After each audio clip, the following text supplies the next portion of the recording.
Hey there, I'm Linda Rourke, and up next, Larry Deanny will have For the Record, and here's what you can expect after that on Hamilton Life. We're going to be checking out cool gadgets with Jackie at McMaster University.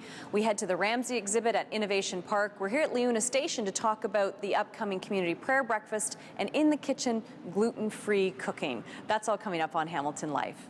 But first, here is For the Record with Larry Deanny. Well, thank you very much, Linda. I am Larry Deanny, and this is the Wednesday, April 20th edition of For the Record.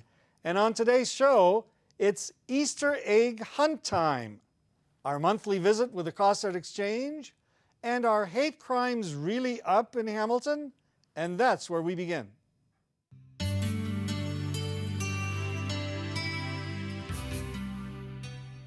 According to a report Hamilton Police Chief Glenn DeCare delivered to the Hamilton Police Services Board this week, hate crimes were up almost 50% in 2010.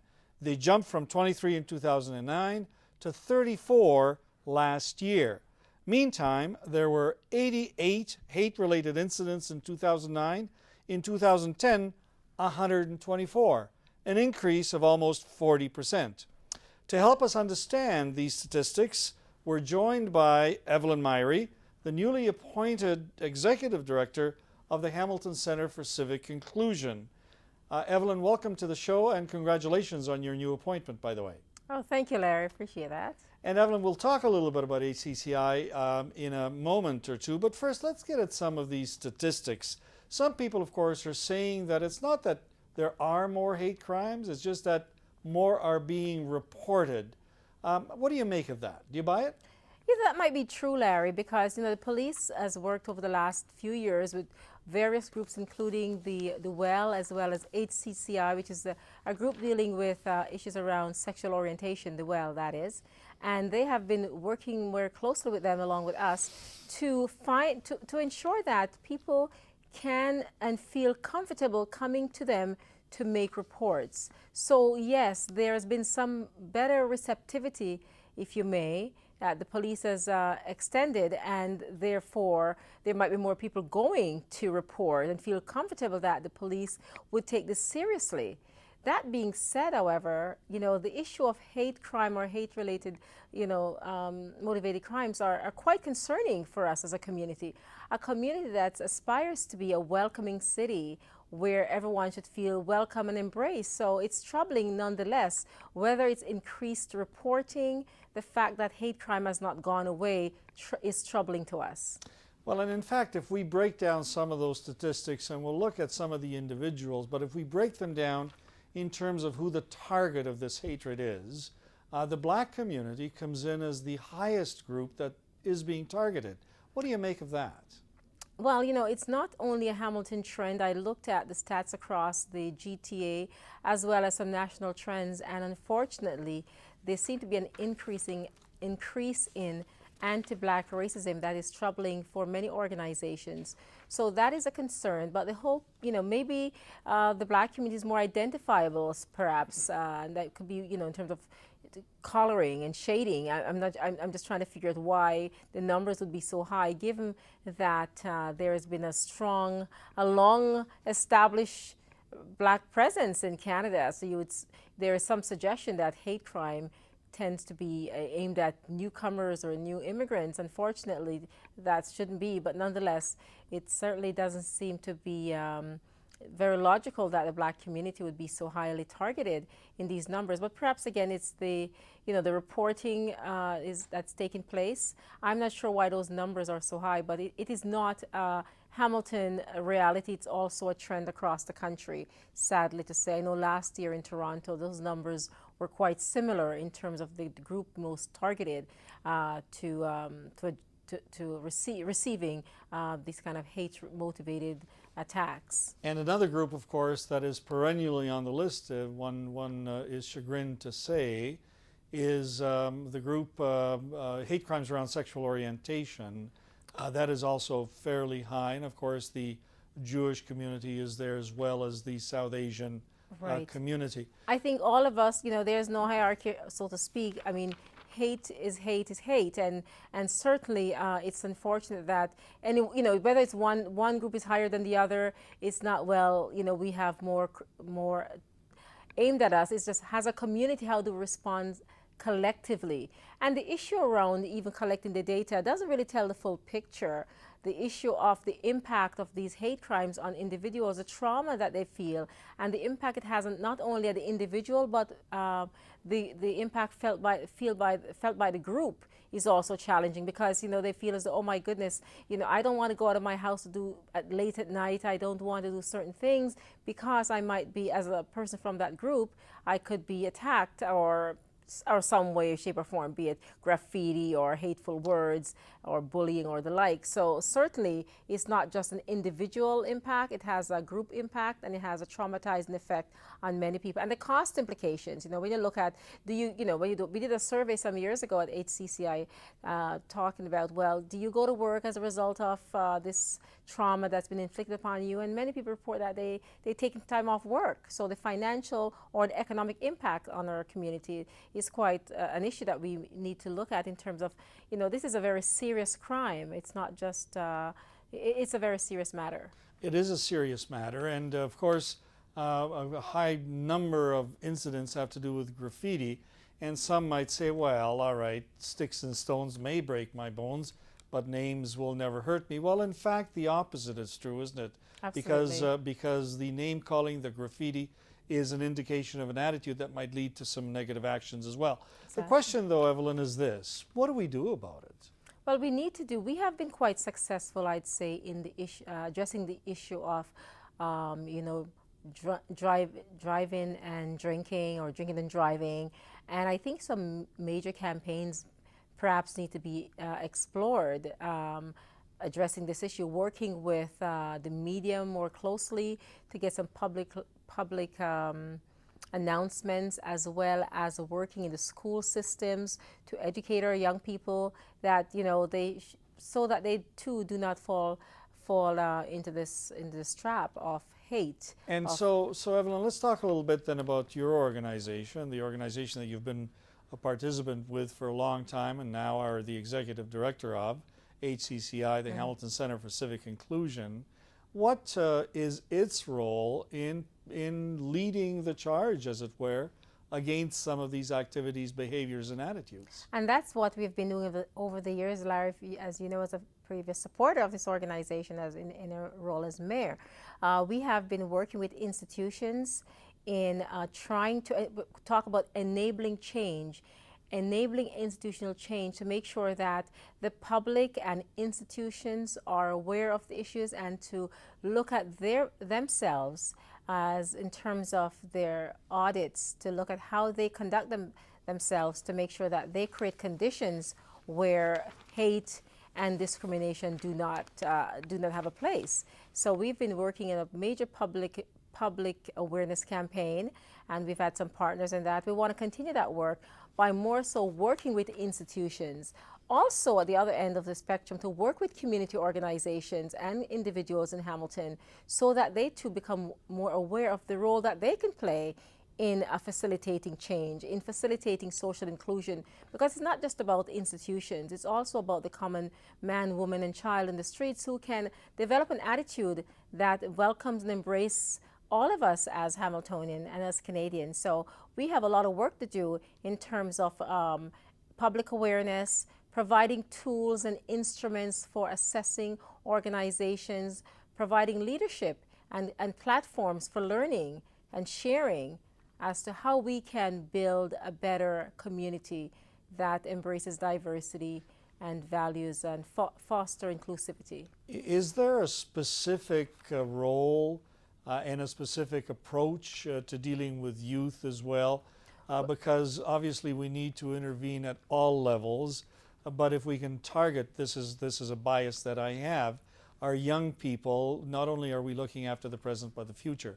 Right. What is your attitude about that? Well, we work very closely with both the Hamilton school boards in doing some education work, in student engagement, as well as parent engagement, and we are always looking for more opportunities to work with the school boards to become more of a facilitator, animator in helping our young people understand the world around them, so they can also be a part of a social change, or they can also be social change agents and leaders in leading the charge for the next generation to create inclusivity in our community. So we are very active at that. We're also working with the Youth in Motion, which is a group of young people across Hamilton who become more involved in learning about diversity and look at ways that they too can become players in making a change. So it's really not that they become agents of change, and we want to empower communities to also take the lead. So we are a facilitator, animators, creating platforms for dialogue, and for us to develop really more meaningful strategies and action plans and implement them, you know, to make sure Hamilton really achieve its goal of being a great city. Well, it sounds like you have some lofty ideals that all of us espouse, and some ambitious plans, and you've got your work cut out for you, Evelyn. But I sense that you are up to the task personally, but the organization, HCCI, I'm sure is up to the task. And we will hear from you regularly and hopefully have you come on this program to report milestone achievements, issues, as well as problems as they might arise. So thank you for doing this today, and good luck in the future. Oh, thank you very much, Larry. Appreciate that. And viewers, please stay tuned. We will be right back with more of For the Record.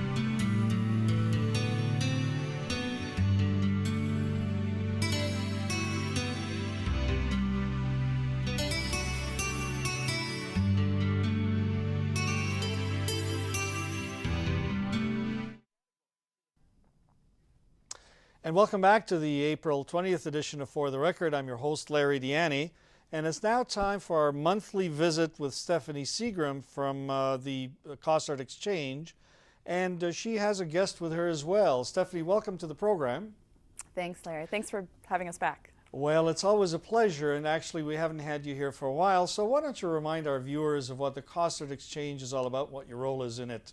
Most definitely. Cossart Exchange, it's a project of the Imperial Cotton Center for the Arts.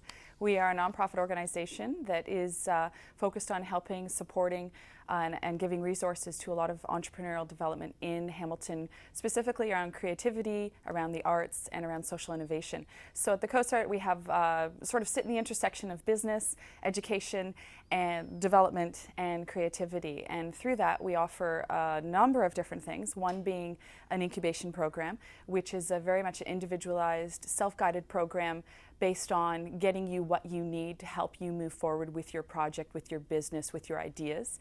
And we do that by accessing people around in the community to help you, workshops, all sorts of different services, and supporting you through that development.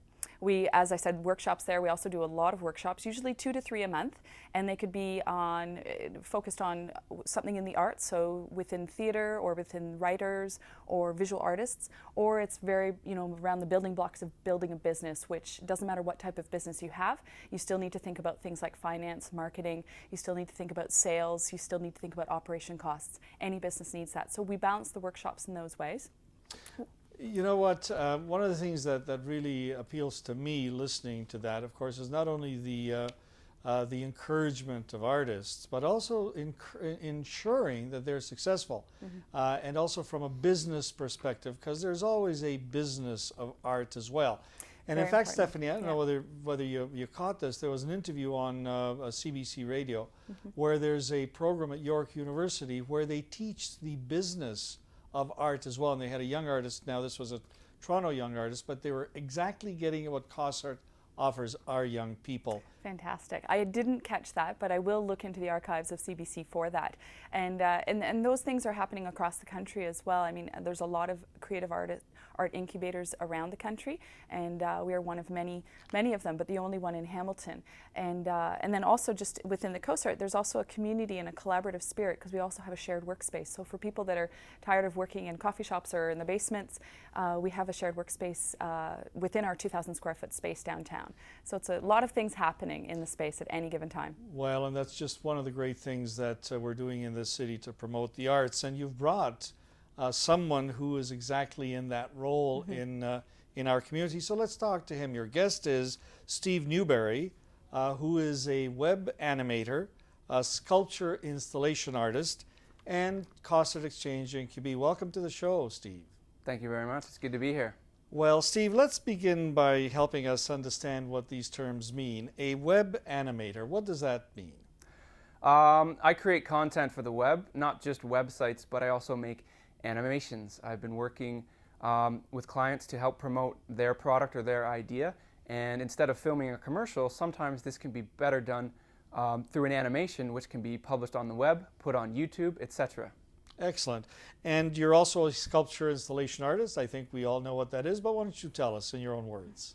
Sure, I kind of have a couple of hats in my professional life, and I like to create sculptures, three-dimensional art, and installations. Installations are very closely related to sculptures, but sometimes they depend more on the space. A sculpture you can take from place to place, and it will always be the same, but an installation might respond to a different corner of the room or any sort of different kind of external factors, and it might change depending on where it is. Okay, and so tell us a little bit about yourself, Steve. Are you a native Hamiltonian? What brought you here? How did you get involved with Cossart, and what are you getting out of that relationship? Do you want to tell us a little bit about that? Yeah, sure. I'm not native to the area. I've been living here for about 2 years. I really love it. I'm coming most recently from Toronto, and I was attracted to just the diversity within Hamilton and the emerging arts scene. I am an artist and I am a web designer. In my web design life, I work from home, so I'm totally freelance. And in the beginning, I was looking at the Cossart kind of mostly just for a place to work. I had been working in basements and coffee shops, as Steph had alluded to before, and I was looking for a space, and the Cossart offers a shared workspace. And I thought that was really great. It would get me out of those basements a few days a week, and it's kind of like I was going to a real job. And there's internet access there, and there's other like-minded professionals that are there as well. Well, in fact, the relationships probably also will go a long way, not only towards inspiring and encouraging you, but also giving you an ear and seeking, when you're seeking some advice. You did bring an example of the kind of work you do. Maybe we can show that on our screen, and maybe you can talk about that. Sure, this is from a current series of about 12 works, which is actually up right now at the Print Studio on James Street North in downtown Hamilton. And this is a series of 12 works on plywood. And I've gotten into printmaking recently in terms of silkscreen. And I've silkscreened these works. A lot of them are depicting scenes from nature, kind of animals or trees, etc. And I've managed to combine plywood, silkscreen, stickers. The one you see there is price tags, I believe, in the background. And I've also included within that kind of three-dimensional rocks. And these are indoor climbing rocks that you would come across at an indoor climbing facility. And I haven't met any artists who have actually managed to include indoor climbing rocks into their work. So I think it's pretty unique. And there's also a real sense of fun. A real fun atmosphere to them as well. Well, I really like that, especially the northern theme with the polar bear as well, very Canadian. Give us some sense of the dimension of that piece. That piece, and I think you're just seeing a close-up there, that's about 2 feet high and about 10 inches wide. And it sticks out quite a bit from the wall because it's 3/4 inch plywood. And then that climbing rock you can see there as well is about 3 inches itself. So it sticks out about 6 inches from the wall. So it's, I like to call these 3D, 2D. They do hang on the wall, but they stick out so much that there's certainly an obvious third dimension to them. And as a sculptor artist, it's no surprise that I would do something like that, I think. And you know what, I really like that. Now you mentioned the Prince Studio on James Street North, and you've got a show going there, don't you? Tell us about that. That's from the same series. So you just see one here with the polar bear, but I've also got a bunch of different animals. I've got some small ones with penguins. I've got some with birds, and all of them include indoor climbing rocks as well. And trees. And trees. Yeah. And so a lot of it's store-bought. A lot of these climbing rocks, I've kind of just ordered them, and they've showed up at my door, and I'm utilizing the colors that are already there. And I like that, kind of using pre-existing manufactured objects, but combining it in my own unique way with my own unique vision. And the show that you're having then at the Prince Studio is not only an artistic enterprise, it's, I'm sure, a commercial enterprise. These are for sale, right? These are for sale. The prices range from as low as $60, and I think the most expensive one is about $500. So these are for sale, and it's at the Prince Studio downtown. They're open Tuesdays to Saturdays, I believe, from about 11 till 5. And unfortunately, the opening has already passed, and that was at the Art Crawl, of course, which was 2 weeks ago. But the show is up for another 2 weeks. And so this is your first showing in the city, or not? This is my first solo show in the city, for sure. Well, listen, we congratulate you on the work you're doing, and we wish you well. And Stephanie, thank you very much also for encouraging yet another young entrepreneur artist in the city of Hamilton. And the fact that you've come from Toronto, we've heard this story many, many times, by the way, Steve, where young Toronto artists are finding that Hamilton is a great place not only to be creative, but also to live and enjoy the cultural aspect of our city. And discover the Cossart as well. Not only are you benefiting, I hope you are, but we as a community are as well. So thank you both for making this happen. Thank you. Thanks, Larry. And Stephanie, we'll see you next month when you bring another guest. And viewers, please stay tuned, because For the Record we'll be right back.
Larry Deanne's wardrobe, provided by Newman's Menswear.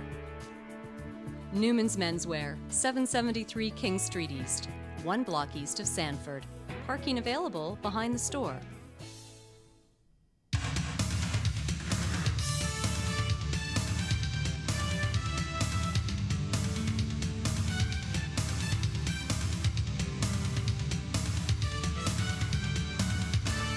And in our notebook, we begin with a public health services investigation of an outbreak of gastrointestinal illness associated with a wedding at Leuna Gardens on April the 16th.